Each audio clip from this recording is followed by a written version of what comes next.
So paano natin mamahalin ang miyembro ng church? Yung spiritual family. Kung priority ni Jesus ang spiritual family, supposed to be, ganun din dapat tayo. Mahalin natin ang spiritual family natin. This is commanded.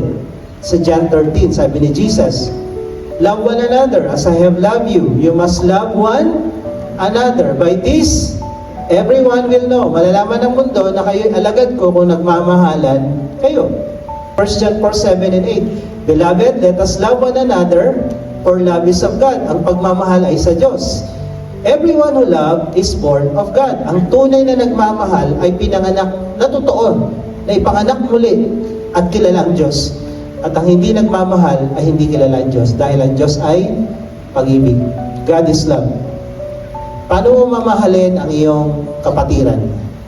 Number 1, acceptance. Sabi ng Romans 15:7, accept one another, then just as Christ accepted us. Hindi sinabi ni Lord, magbago ka bago kita tatanggapin. Tinanggap ka ni Lord kahit sino ka, kahit ano ka pa, maging sino ka man.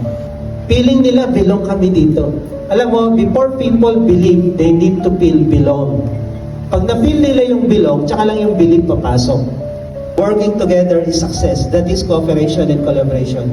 Hindi ka lang umuupo dyan. May ginagawa ka para kay Lord, may ginagawa ka para sa kapatiran mo, may ginagawa ka sa kapwa mo, at sa iba. That is cooperation and collaboration, and that is working together. That is success. Amen?